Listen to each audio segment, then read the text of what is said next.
everyone, Joe here from ActionX. Welcome to What's in the Tuber. Welcome back.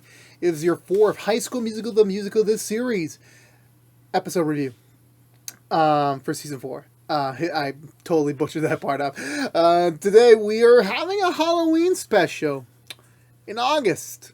Okay, yeah, you could say, well, it's only 2 months. I'm like, I really don't. I really never understand the value of like when you're doing a binging show, and I'm not going to say they were going to try and release this in October just to fit the Halloween theme, but like, you know, I mean, it's similar to like they did the Christmas stuff and the New Year stuff back in the summer 2 years ago with season 2. So that was kind of hilarious to say the least. Speaking of hilarious, to be the funny nature of that, this episode felt more along the lines of like, I can't believe I want to say it. It feels like a standard episode where like, Season 3 felt like an event season because like we were in a new setting. There were new characters, like it was kind of different, so to speak. So every episode felt different.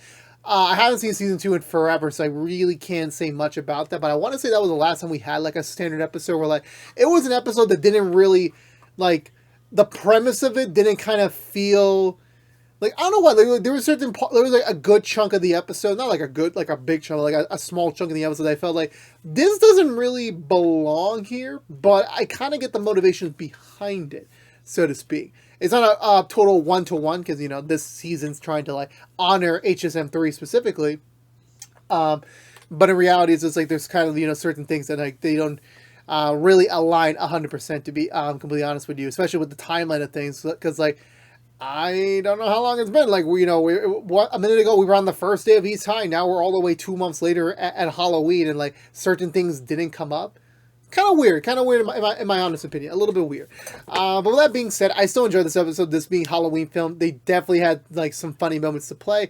They definitely had some like some creativity to explore here. And honestly, you know, this was such a progressive episode, being like, you know, we're at the halfway mark already of the season. And again, I know like the season already is done and over for a lot of people already. I think when this episode review is coming out live, I want to say that this is already going to be, it's like tomorrow will be a week since the show came to a close. So I know for some people, like, it's already been done for them. But like for me, as I'm still going through the motions of things, like, you know, it's kind of, you know, serendipitous to, you know, I'm still on the slow pack, so I'm still wondering, like, so far they're not taking things on a cliche route just quite yet. They are doing things a little bit differently, but still kind of similar to that route. So that's kind of like the High School Musical charm of it. Like, they take certain things that, like, seem to be cliche and typical, but they, like, veer it to, like, a similar, but if not still distant, connection to it. But with that being said, let's go for the Butcher Recap and talk about the Halloween special for High School Musical, the musical of this series. So we begin with, obviously, our recap, this time being Ashlyn on the Miss Darbus chair. Sadly, we do not have Allison Reed this episode, sad to say. But yeah, so picking that onward, it is officially Halloween night. It is a night for frights, for fun, and for very, very weird costumes. I will say that much to be.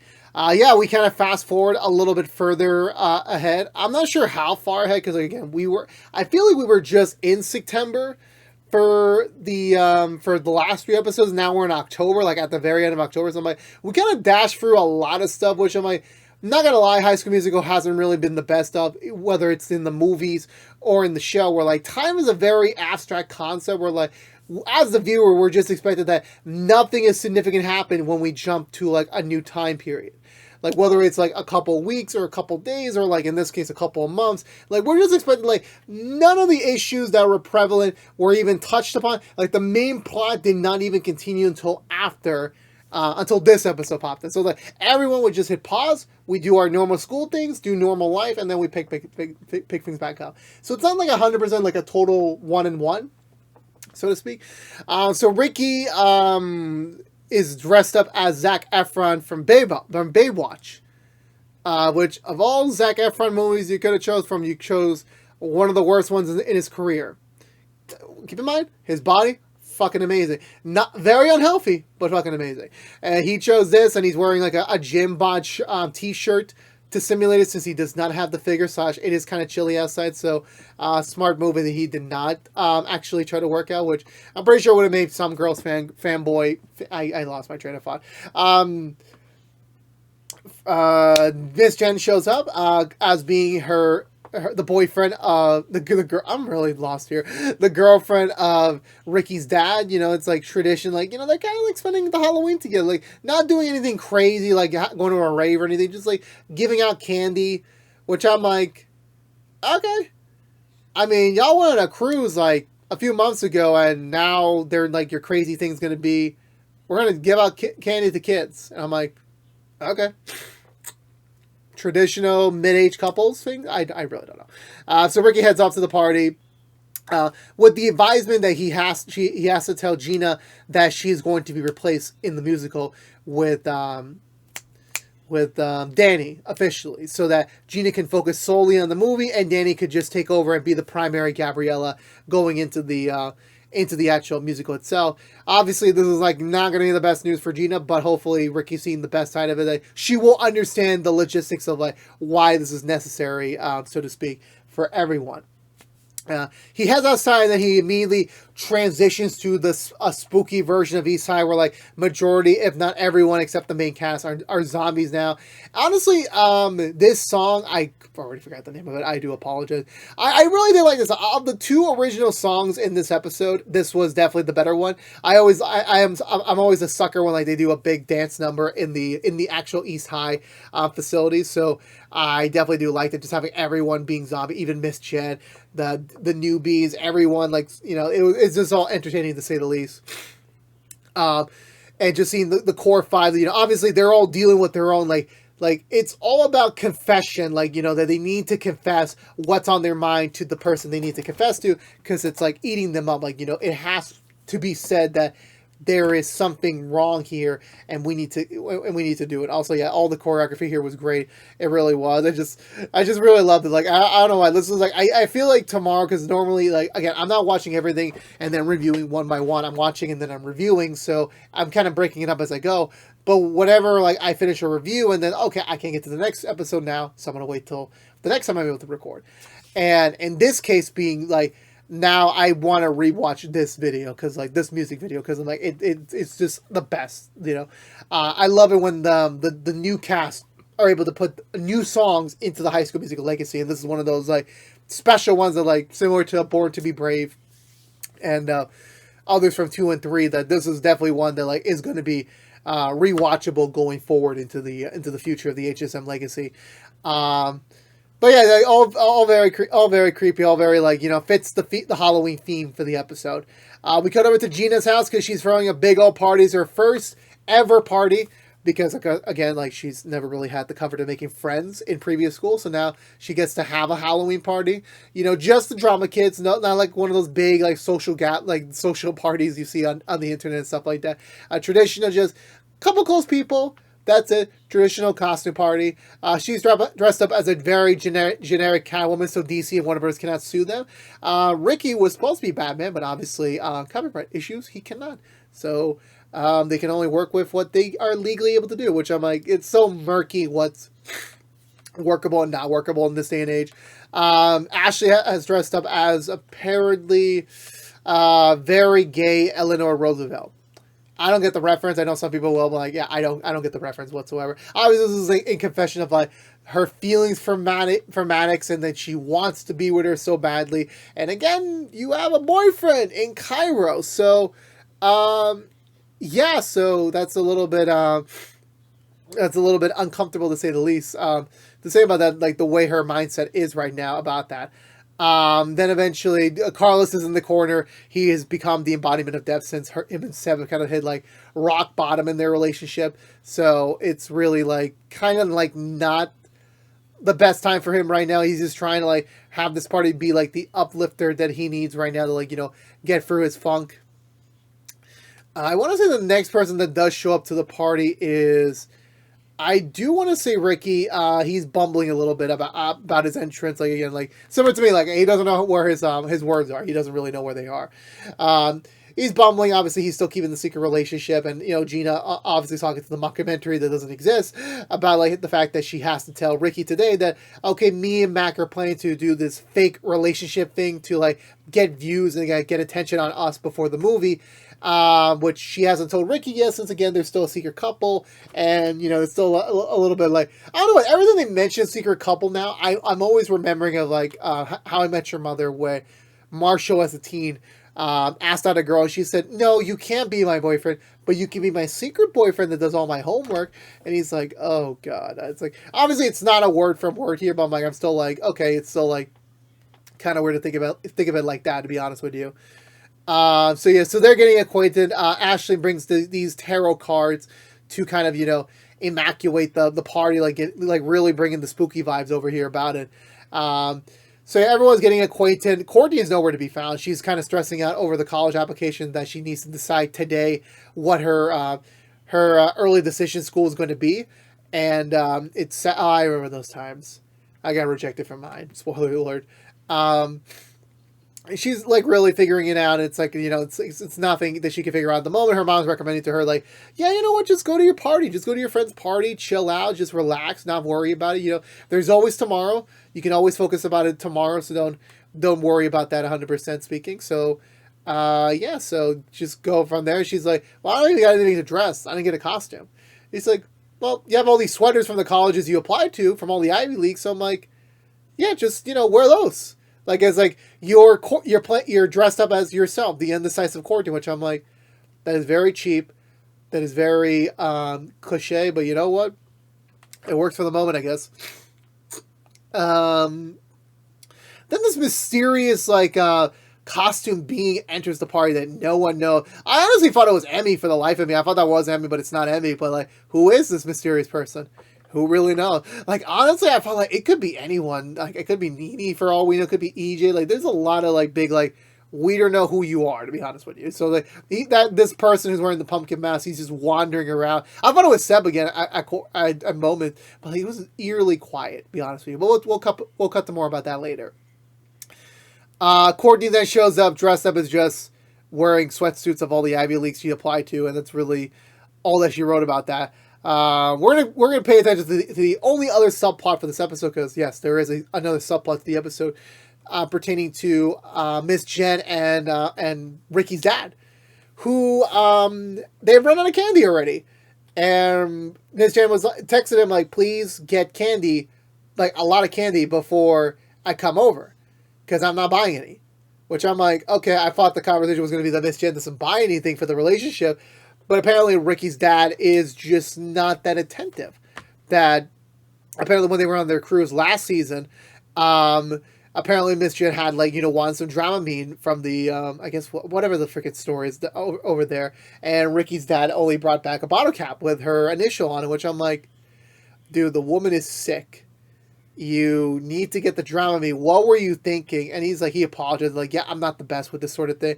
And I'm kind of realizing, well, maybe your ex-wife getting a divorce wasn't entirely her fault per se, because it was one of those unspoken, we just naturally drift apart, so we're divorced type of ordeals.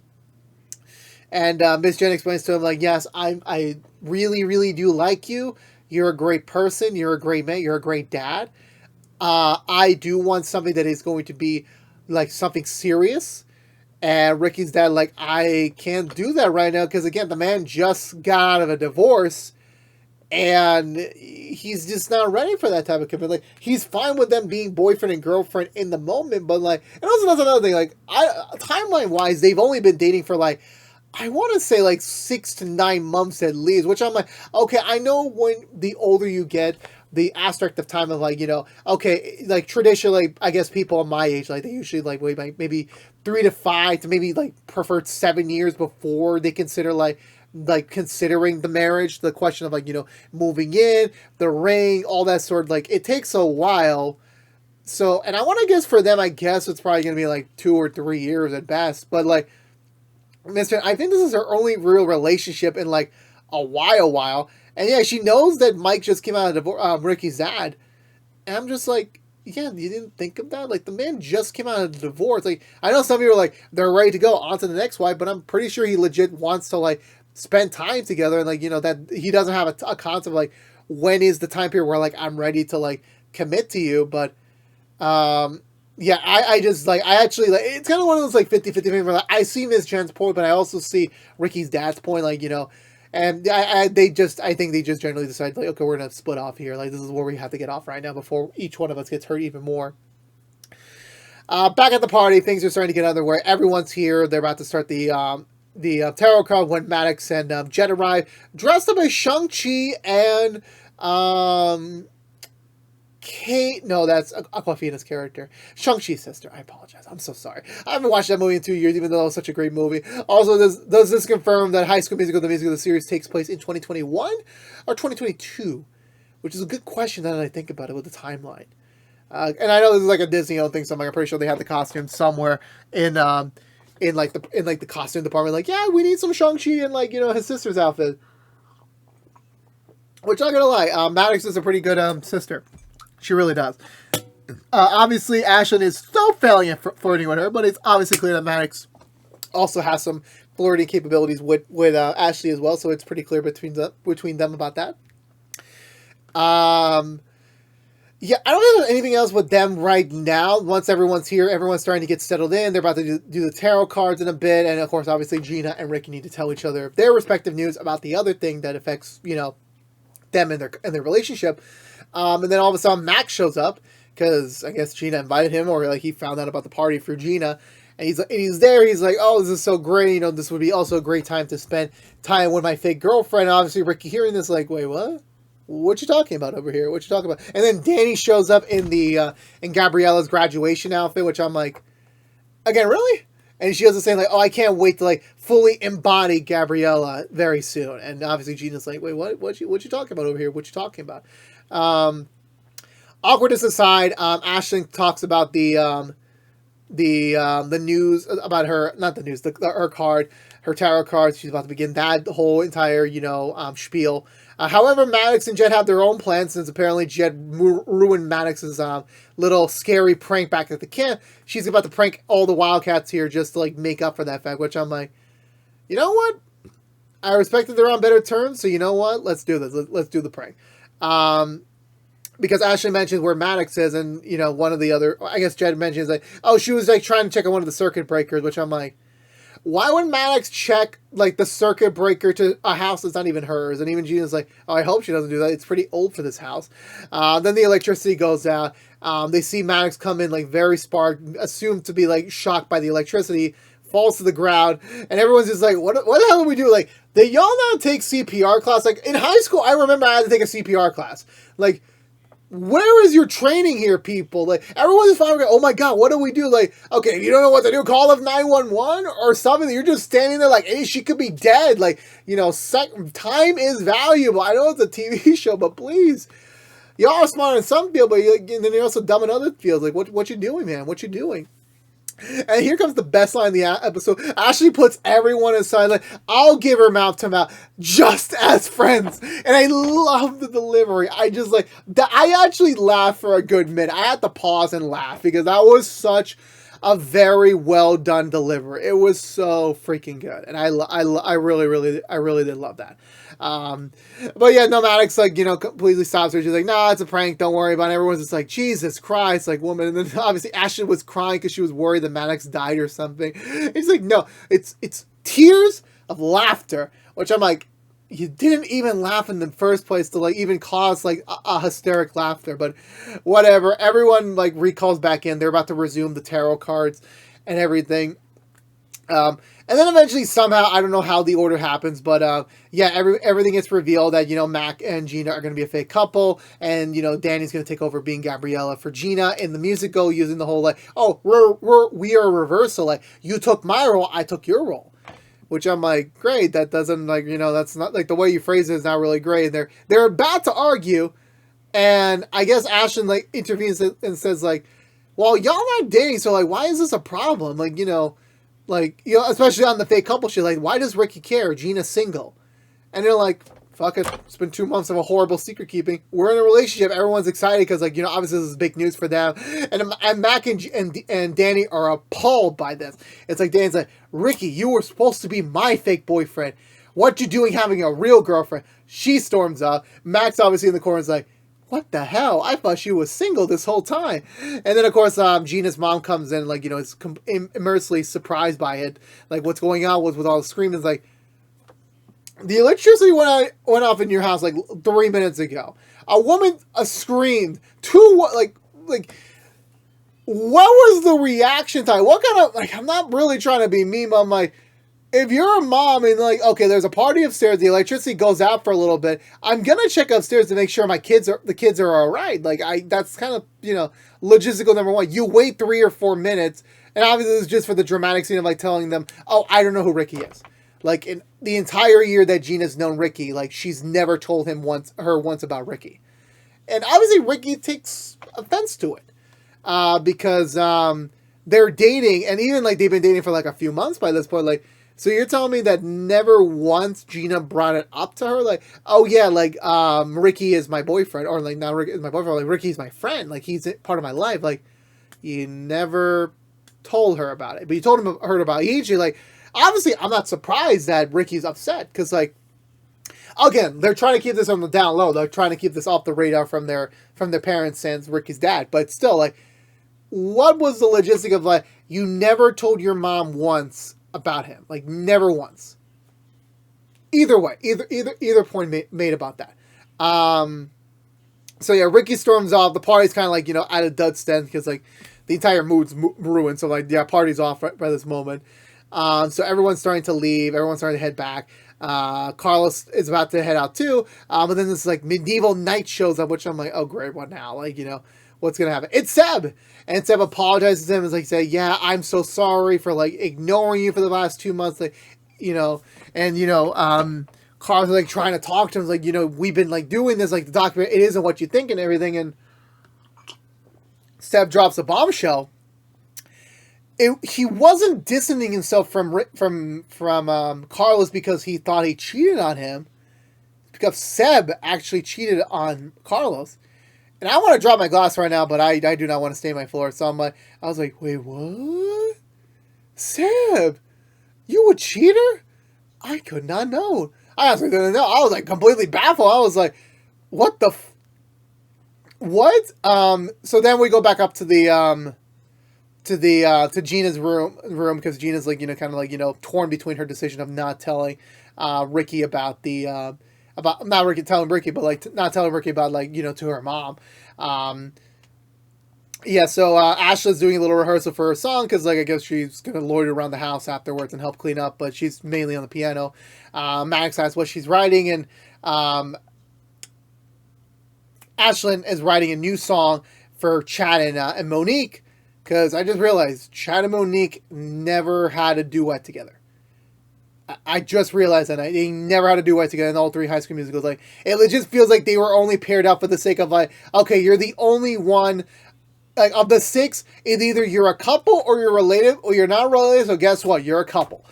And yeah, honestly, now that I think about it, in the High School Musical film, it never really made sense for Chad and Monique to even be together. It was mostly like an attraction thing of, like, yeah, Monique thinks Chad is hot and, like, Chad thinks Monique is cute. And that's really about it. Like, unlike Troy and Gabrielle, they never really had much chemistry.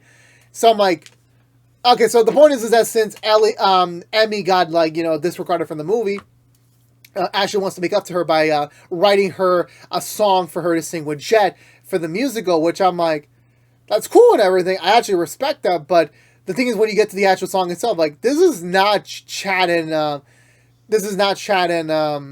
Monique. Like, this doesn't make sense for their relationship. It does not. Don't get me wrong, this song is really, really good. It's a really, really good song, but it does not fit Chad and Monique. This was clearly Ashley, like, venting in her feelings about Maddox into this song, and it's very apparent. Because the thing to mention is that, first of all, like, when Ashley wrote the song about Miss Darbus, it makes sense to why she wrote that song, because, like, okay, Miss Darbus probably was an actress at some point, she didn't end up working out, or maybe, like, she had her career, but it fell apart. Like, there was a reason to that song. I could understand if that was a song that Miss Darbus had in the movie. But in actuality, when it came to this song, it doesn't make sense for Chad and Monique. So I wouldn't be surprised if this ends up getting on the cutting room floor for the musical. So they're singing. It's, like, really palpable because, like, Ashley and Maddox are kind of admitting to themselves in this song that we have feelings for each other. What do we do now? At the same time, Ricky is, like, wanting to take a break from Gina.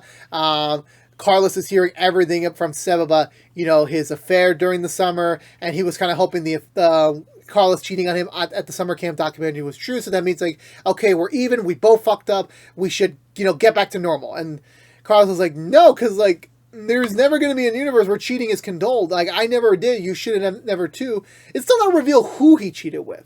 I heard a rumor online. Like I saw one meme going around on day one.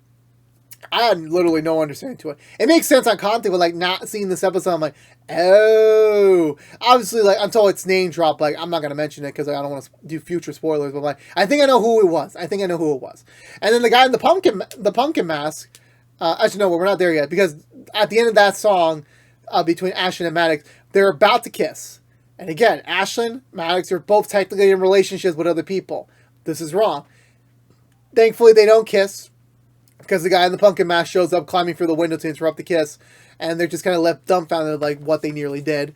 Then we cut over to the pumpkin guy again outside the house with Carlos. It turns out to be that random dude from the summer camp that had a thing for Carlos. It's like, what are you doing here? It's like, I'm here to profess my love for you. That's it. I'm willing to like keep us going. And I'm like, bro, like this is just Carlos's worst nightmare. He cannot just catch a break at any point onwards. He really cannot. I want to say beyond this point, I want to say everyone dissipates, the party's over. Ricky arrives back home. His dad is probably passed out in bed somewhere with Miss Jen about to leave. Ricky tells Miss Jen about everything that happened and this has not been a great night. And obviously Miss Jen wants to admit to him that like, yeah, I broke up with your dad, but I'm like, it's not the right time to tell Ricky that. It's not the right time. So she leaves it today. She does apologize to him about just how things are going. Hopefully things will work out. Ricky also remembering about college, asks her, hey, look, I don't know if you're busy or not, but I'm like, I would love some help with my future with my college applications. And she's like, yes, I will definitely write you a recommendation letter to anywhere you want to go. I will definitely help you out there.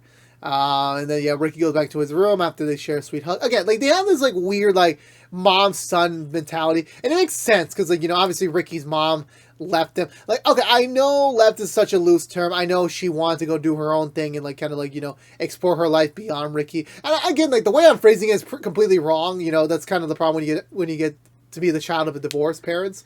Like, it's gonna have those weird phrasing sometimes. But like, yeah, the vibe that Miss Jen and Ricky has, this even without Miss Jen dating his dad, is like she kind of does feel like a second mom to him in a way speaking. Miss Jen gives a call to someone saying that, yeah, I need your help for Ricky, and it's like, who is this person? Who is this mysterious person she's calling up with? Is it Nene? Is it the lunch lady? Is it EJ? Is it Big Red? Like, who is it? I really don't know, but guess what? We're probably gonna find out next time on the show. But until then, this was it for this week's episode of High School Musical, the musical, the series. I still think this was a very fun episode. I'm not trying to take anything away from against it. Like, despite the premise being like a little bit far fetched at the beginning, with like, keep in mind, like I clearly know they were getting inspired by Scream, during that stuff. Which I'm like, of all the HSM3 songs, like we got Now or Never, we got Can I Take This Dance? Like, it's like the only thing we have left is Scream, and we have obviously High School Musical, the ending song, like, and also like there's like, I am so curious, like, are they gonna fit all these songs in? Like, I know they didn't do it for 1 and 2. I know that we didn't get everything, but I'm like, I really would love it to get like some of those. So I'm like, definitely the zombie song in the beginning was very fun. I'm not sure if that is an original song. If that's from the zombie movies on Disney Channel's, the new ones, like the new DComs they make, like I wouldn't be surprised considering the theme of it. But if it is an original song, very well done, very amazing. Very far-fetched premise, but it makes sense for this universe. Obviously, again, like, it didn't go the direction I thought like literally Ricky and Gina were going to be left hanging on like the whole Mac and Danny thing. But no, it wasn't even completely related. Like, they didn't even, like, their influence, like, again, for the second time in a row in an episode, like, their influence in the season does not equal immediate relation drama between them. Like, they're too smart to like realize, okay, we're not going to get into an argument over these two randos. We're not. And they did it. It was just a general other thing that, like, yeah, I would feel hurt by if my significant other didn't tell her parents about me in general.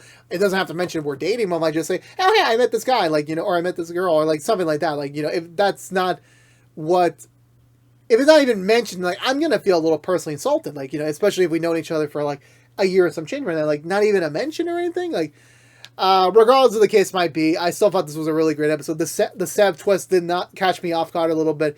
Ashton and Maddox almost kissing. Very sweet, very much like almost sold, guarantee that they're going to have a kiss at some point by the end of the season. We're just so close. And yeah, I'm just very curious to see how the second half goes. I sadly did get spoiled in the preview image. Like, I know who's coming back next episode, which I'm like, I'll have some comments to say about them. But for now, I'm giving this episode 2 thumbs up. I enjoyed it so much.